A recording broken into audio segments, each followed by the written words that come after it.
morning, afternoon, evening, ladies and gentlemen. I'm George Moss, again here at allpointstv.com, and we come on every Monday, and we'll be doing an abbreviated program today from 2 o'clock to 2:30.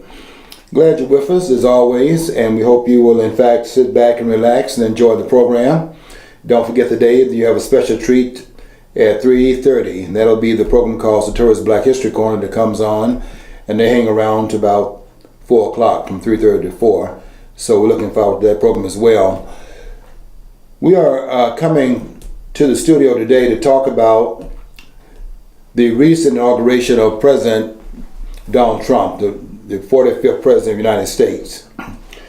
And also maybe a few comments about what you saw this past weekend and in the aftermath of the inauguration with the Million Woman March. And they don't call it that because they had a march in, 1995 or so, when they had the Million Woman March in Philadelphia, in the aftermath of the Million Man March that took place in Washington, D.C., and then the women had a march the same year in Philadelphia. And so we want to talk about those two things, and maybe something else will come up, and we'll see what we will do with some additional topics if we have the time. But in the inauguration of the president, I was very glad to see finally the culmination moment of about 18 months of a grueling campaign in which this upstart, who was given no choice to become president, because we never had anything like this man before in terms of coming up from nowhere, out of nowhere, so to speak, in the political arena, never held an elective office before, and never held a military position before, and became the president of the most powerful country in the world. And we had never seen anything quite like this happen before, and we've never seen anything, quite frankly, like Donald Trump before. And there were no pundits out there that I know of that had predicted that Donald Trump, if you had told anybody that a person coming from almost, he didn't even register on the political radar, if you had told anybody that this person was going to be the president of the United States when he first got out of the block, so to speak, and began to run for president of the United States, I don't think anybody would have taken you seriously. And I remember when Ann Coulter said that on the television programs, and they asked the question, who do you think would win the presidential election? This is very early on now. This is not like after you set down all the others in his own party and was running in the general election. This is very early in the process. And they won this program, and they asked, who do you think is going to win the election? And Ann Coulter said Donald Trump. And then the camera put the camera then went to some of the other panelists on this program, and they had this look on their face as if to say, I don't believe she said that, because it was not believable at that point. But Ann Coulter is one of those persons that was able to see the talent. And a lot of people that knew Donald Trump, by the way, were not surprised by the outcome, because they were aware of this man's talent. This is not your average Joe. If he were that, I don't think that this could have been accomplished, because when you don't have the political experience and no military background, and we have never had out of the 44 previous presidents someone that had not had one of the two. Some have had both, but to have neither is unheard of. And so it's like a laughing stock until, as he said, boom, boom, boom, meaning that he kept setting the 16 opponents he had in the Republican primary, each one of them falling by the wayside, and a lot of them were seasoned politicians. You know what I think is really angers me is the way that people are so outraged that he was chosen. And basically, when you talk about the Republicans and the Democrats, some people are the Republican Party, obviously. I've heard people advocating for voting for Trump who are not for Trump, but for Hillary, against Trump, who are Republicans. And this basically just goes to show you that anger is not so much that they don't like the fact that we decided that none of the above box is probably the one we're going to opt for. And I have really issues with Trump. You and I talked about that. I have serious issues with him. I don't think he's a savior, but I think it's more of a vote against because he was the third party candidate. Even though he got elected under the GOP label, he is the third party candidate. Yeah. And the thing is, another thing is too, we got to kind of broaden our view of what politics really is.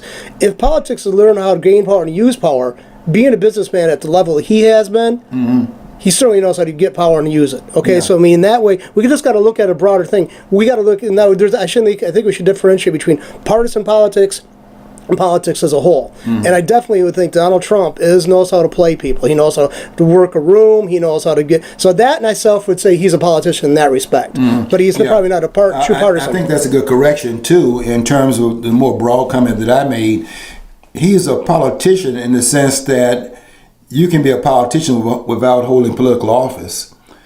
And Donald Trump has been engaged in politics. In fact, he has actually said that he has been playing politics on both sides, meaning that and I understand this because he is a businessman, and the idea is that you have politicians who will not take their hands off the economy in order for you to, in fact, be able to do your business in a climate where the politicians are actually making the last stand about whether or not you're going to be able to be productive or not. I mean, they are determining that to a large extent.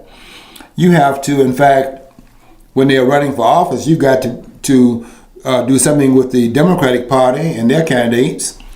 And if you're large enough, you got to do something on the other side of the political aisle also, and you got to also take care of the politicians running in the other party. That's the way the process operates. And I know a lot of people think that the way it operates is that these lobbyists are going down there with a fistful of money, and they are these pure politicians who have all the goodwill in the world on their side, and they only want to do that which is right by the American people, and then they're being corrupted by these lobbyists.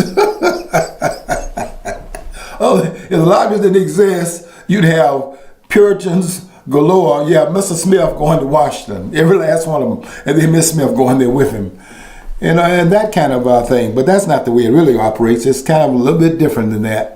And the main difference is that those politicians have to be paid off in order to leave you alone. And in that sense, Donald Trump has had a lot of political experience, because you don't get the way he is in the business world without having feathered a few, hats along the way. Because that's the way the process operates. And you can just go and read about it in some of these books that's doing the expose. Go read some of the works put out by Peter Schweizer. Read his books. And you can read the book written by Thomas DeLorenzo. He has a good book called How Capitalism Saved America. And in the latter part of that book, he talks about how Bill Gates came along. He thought he's just going to be a great businessman, operate his business, make sure you stay within the law. And here are the lines. You got to stay within these lines here. Don't go outside the boundaries. And just do a good job, run an effective company. And he found out they were talking about he was running a monopoly and they're going to break up his company and antitrust laws are being violated. And he couldn't understand the noise because he's just running a very, Puritan, but not, a business that was pretty pure. He was following the laws. Yeah, and then he found out he got to kind of do the other things too. And the irony is, the Justice Department under Bill Clinton was attacking Bill Gates for antitrust laws, with Janet Reno heading up the charge. And here, Bill Gates had been all his life a committed Democrat. Right. I mean, professing, dues paying. That's right. Padding their pockets with as much money as he could. So he always been one of them. They turned on one of their own. They did. But John, what Gates wasn't doing, but he did it later on, is that he did not understand the process. The process is that you can be the best businessman in the world, but don't forget what you're dealing with. You're dealing with a legal form of the mafia, and you have to pay to play. And he didn't understand that. Now, as soon as he began to understand that when a person running for political office, that you're not one of the paymasters, then you got a problem on your hand when you get in power, and they're going to target your business. He found that out. Once he began to understand how the game is played, the feds got off his back. He's not violating anything now because he is, in fact, understanding the process. But this idea we have of how it operates, quite frankly, is a little bit erroneous, and it's a lot erroneous. The main thing is that people think that the politicians are pure and they're being corrupted by money. If they were not corrupted, they would not be involved in the economy, because, I mean, they were able to ferret out that the Constitution requires a separation between the church and state. I wonder why they have not found out that there's also the implications, at least, that there's a separation between the state and the economy. Because Ayn Rand is right here, the philosopher Ayn Rand is right in saying that the implications of the Constitution, although it's not explicitly drawn out and spelled out in so many words, but it's certainly implications of it, is that the Constitution is implicitly requires the operation of capitalism, and capitalism implies market forces will be the one that will be the determinants of how the market operates, not these persons in the bureaucratic offices dictating the terms. So it operates that way. Donald Trump has been involved in it because as a businessman, he has to interact with these politicians, because to do business, there is a requirement that you do business with the politicians in this country. And it just has to be understood how the process operates. And De Lorenzo does a very good job in terms of explaining what happened to Gates. When Gates thought he could go around these politicians and do his own thing, he found out, he got baptized and found out it operates just a little bit different than the way it looks to be operative on the outside. Once you get on the inside, like in the business world, or once you join the political, you get involved in the political arena with the politicians, you find out how it operates. You can go there with all kinds of Puritan views, but what happens when you get to Washington will be something different. I'll give you a little bit of homework. If you can go to a DVD store, or go maybe if you got one of those online where you can do a streaming video, there's a movie that came out back in the 80s called Back to School that Rodney Dangerfield played in. And do you remember when he played that? He was already a man who made millions and millions of dollars in the hard knocks world of business. And he was sitting in a business class in college, and the guy is saying, you do this, and you do this. And the guy who never started a business, and he's saying, no, you got to pay this guy to get this variance law, and we don't play. That's how you do business. I mean, and this guy who's like to teach you pure theory, right. Who never delved into real business practices. Right. My grandparents told me that stuff years ago. They said, yeah, you got to wait for this. And if the guy doesn't like you, you probably is going to bury that under. I mean, that's what they told me. You're going to have to deal with people who are even though you might be doing everything by the law, their brother-in-law or sister-in-law or whatever wants to start something like that, and they want to delay you and maybe prohibit you from stopping and doing that. So, John, that film is classic in that sense. It does, illustrate what you said. And you can see another part of it where it illustrates another aspect of how money, is a determinant. They had accused Rodney Dangerfield's character in the film of cheating, because he was taking classes there along with his son, and they accused him of cheating, and they were going to give him a test to see if he really had made those scores, or had he in fact brought somebody in with his money and they were doing his homework. And he was paying money to the college and helping finance how the school was operating, giving the money to school because his son was there. And in his defense, he offered this weak-kneed defense, and the college president said, I'm satisfied. Because he was paying this guy, so this guy didn't have a problem with him. And that's what happened to Donald Trump. Donald Trump was getting past the regulators. They put these roadblocks in your way, and you got to pay them to get out of your way. And so he was doing that on both sides of the aisle, and they were giving him the license to do the things he had to do in business, because Donald Trump's allegiance was to the stockholders, and you got to make sure that you make the biggest bang for their buck in order for them to finance you. You got to be able to return their money with an interest on the money that they loan you. And if you're not able to do that, you're not going to be in business very long. But to do that, you got to be able to get the politicians on your side. And that's the other side of the coin. People don't see that, but that's the way it operates. So in that sense, I would say, Donald Trump was a politician before he became elected to office. They never held political office. And that's the point I was trying to make. But John is also correct in what he's saying here about the other aspect to it, in terms of being a businessman, and you are interacting with the politicians if you're in business, particularly in these large businesses. So, but we do have something new here, and I think that's because of the kinds of talents that Donald Trump has. Donald Trump is just not the average person out here, and I understand something. I understand something that happened this weekend that showed that he's a very special person, and that is Donald Trump worked the whole weekend. This man is a workaholic, and there are people that were in this campaign, Newt Gingrich, for example, and they would see this man in the morning, and he run through 3 different campaigns, and then they see him in the evening as he's getting ready to retire, and they would say the man is as fresh after all that running he does as he was when he got up in the morning and began to, operate in his campaign. And that's the energy that he's bringing to the table as the President of the United States. They said this man worked all weekend. And his children are saying that he's going to do a phenomenal job because they've seen him operate. And this country is getting, the biggest bang for their buck, and they're not even going to have to pay the man for it. My thing about that would be, if Donald Trump does a good job, and I think he will do a good job because he has all of the kinds of prerequisites to do a good job. First of all, a business understanding. We have to operate this country as a business. We can't be operating it as a political unity because, first of all, there's no unity in the country. It's all divided. Many persons do not think the country is working for them because there are a lot of things that they think they'll be benefiting from, and they're not benefiting from it because there are a lot of things the country could do is not doing, and people feel like they've been cut off at the knees because of the economy is not rolling, and we have a lot of people out of the workforce, a lot of persons that have qualifications to do a larger job or doing part-time jobs. Some of them are unemployed, so they don't have this idea the country is working. And it's because it's being run by politicians. Well, we got a businessman in there now, and there are some other things that can happen that would not happen because there's some things the businessman knows to do that politicians don't know to do because they're not running the thing. You have to be able to run. You have to understand. That's what McGovern said. George McGovern was a businessman after he had become a politician. When he ran a business, he said that he was amazed at what was required. He said there were things he didn't know.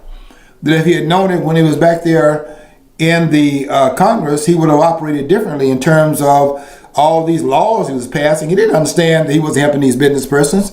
He was stifling business, putting chains around it. He didn't understand that. He thought he was actually helping them. And that's remindful, really, of what happened when over in France. With King Louis. Let me get it right. King Louis XVI. He had a treasury who thought he was doing the best thing for the business persons. He's passing this regulation and passing this law and getting this on the books. And the people were complaining about it, and he's hollered back at them, well, what is it that you want me to do? And they said, parlez-vous faire, which means leave us alone. No, they didn't say parlez-vous faire. They said laissez-vous faire. Laissez-vous faire, which meant leave us alone. Your goodness is killing us. And that's where the idea came from of hands off. As long as the government's hands were off of the economy, guess what was happening in America? Wealth was being created. People were working in the country. The economy was expanding. And what happened to bring that contraction about? Okay, politicians got involved in it.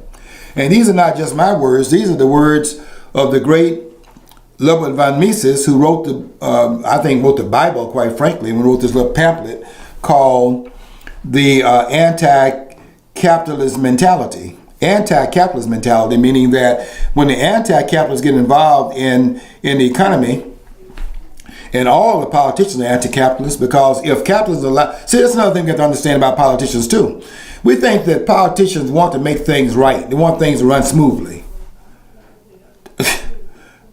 If things are running smoothly, can you tell me what the role would be played by the politicians? Let's say everything is going, hunky-dory and smooth, Hubert Humphrey. Please as punch. Things are going well. Okay, if things are going well, and there is nothing going that is broken, everything is operating smoothly, and we have all this wonderful stuff that's taking place. Can you tell me what the role of politicians would be under those circumstances? What would they be doing? By them, it's just like, if there's no crime. If there's no crime, what do you think the police officer would be doing? They would not be doing police work. They'd be fired. We don't need them. And if everything is going, Hunky Dory Smooth. Hunky Dory Smooth, I just created that one. If, if everything was going well, do you know what will happen to the politicians? We'd be cutting them down to size. You'd have small government, which was intended by the framers, because you recognize that you don't need all these people up there in Washington passing law. How many people you need to be up there passing laws? You need 535 persons in Congress. That's how many persons you need. So they have to make themselves, necessary. And the way they do that is that they create a problem, they break something, and then they fix it. That's how they become relevant. And now you got a businessman in there who really is determined to fix some stuff. And that's what they fear. That's why they're against, that's why they are on Donald Trump. Let me tell you something that people are missing in this march they had this past weekend. Because I don't think anybody understands that march. Now, I've not seen anything that show they understand it.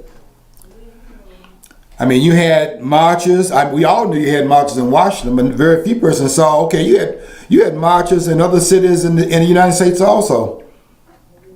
But even beyond that, they had marches in London.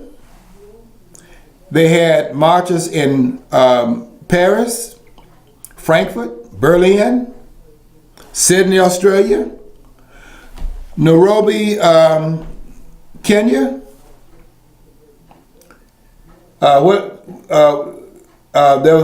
a city. Wasn't Abuja.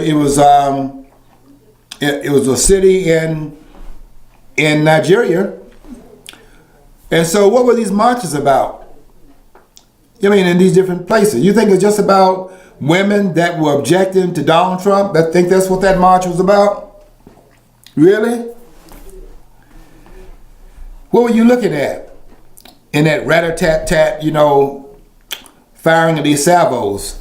Seemingly at Donald Trump, right? Yep. Until you recognize it's not just in the United States. It was also in other places there. You telling me it was about Donald Trump in Australia? What were you actually looking at? I'll tell you what you're looking at. You're looking at globalism. You're looking at George Soros, who financed 50 of the companies that were dealing with the George Soros group. There were 50 of those organizations involved in that march that took place in Washington, D.C., but there was also a global aspect to it. And there were globalists inside of the march itself. This was a very well-organized event, using Donald Trump and the energy around his election as the stimulus for it, but there were other things going on that they were not privy to. People looked at Madonna and heard her up there cursing and thought that's what the march was about. These were the useful idiots in the march. This march had a global reach. And the global reach was, in fact, part of the whole energy around this attempt to stop Donald Trump from taking office. But once he got in office, the attempt now is to stop him from being effective as the President of the United States because of the global implications of it. And the global implications are that if this man can, in fact, make this experiment work, which means that he would put capitalism to work, then that decries those who are bringing about Marxism, and that hurts the global energy that's out there that would brought to a screeching halt by Donald Trump's election, and that's what they're trying to stop. That's why they're trying to keep this man from functioning. But they don't see that. They see that which is put out in front of them, with Madonna and Alicia Keys and Elizabeth Warren. They had Michael Moore on there, and they had Van Jones on there. What were they doing? If this is a woman's march, what were they doing up there? What were these companies doing in injecting into the march? Did anybody see that? And then you had Black Lives Matter, and you had Planned Parenthood in back of it, and George Soros is financing that. And you got Black Lives Matter involved in the group called and in the one of the sponsors was Planned Parenthood, and how do you have those two on the same page? Both of them financed by George Soros, as is MoveOn.org. You think this was all just people just coming up on their own merit, and all those buses rolling into town and 500,000 persons arriving there wasn't orchestrated? This is a global. This thing had global dimensions. And the energy about Donald Trump, the left being upset because they didn't win, and they've been talking this noise about the electoral process is flawed, when the electoral process is brilliantly constructed. It is not flawed. The flaw is in their understanding of it. It's a brilliant design. I mean, these people thought of this thing, and they put a brilliant design in place of it, and I can find 5 people that understand it. Certainly, Larry Lessig, if he doesn't understand it, should be on the he shouldn't be on the college level. He shouldn't be at Harvard University, because if he believes in the stuff he was saying out there, and that's his understanding of it, that man should not be in any classroom. Certainly not a classroom at what's supposed to be the top university in the country. If he was actually saying that his understanding of Faraday's paper 68 is designed to stop, this is laughable, to stop dictators. I mean, how are you going to stop somebody who's a dictator before he takes office? You don't even know if the person's a dictator until he takes office, and he does some stuff. But after he does some stuff, that's not the Electoral College. That's Article 2, Section 4 of the Constitution. You know, the impeachment process. That's in Article 2, Section 4 of the Constitution. You take dictators out of power. They're saying that you don't allow dictators to go into power because you know ahead of time they're going to be dictators. And how would you know that? You wouldn't know it. It's nonsense. That's nonsense. But that's the kind of thing that goes on. And they just tell us anything because they don't think we know. They don't think we check behind them. But I'm going to check behind them because they can't tell me anything that I don't already know. I don't think. And they're saying that this thing is about Donald Trump's misogyny. This is not about Donald Trump's misogyny. This is about Donald Trump trying to make this country great again. And if Donald Trump succeeds, then Donald Trump is stopping the globalists from turning this country into a Marxist country, which is part of the global reach we're talking about. If this capitalism can be put in place and it works, then the global dimensions of this movement they got going on behind the scenes, Madonna doesn't know anything about it, but what's going on behind the scenes, that's put in check. It's stopped in its tracks. And that's why this was an opening salvo that you looked at this past week. You thought it was going to stop with the inauguration of Donald Trump. This thing is just starting. This man has to be stopped. And they're going to do everything they can to stop him because they understand that if he's successful in making America great again, then they're on the ropes and the global reach that they have in mind will be ended. Okay, that's our abbreviated show for today. But pay attention to what's going on. This thing is not over. And Donald Trump is just getting started, and he has to be stopped right now by them. Until next week, we want you to follow your dream. Because if you don't follow your dream, you'll never know what's on the other side of the rainbow.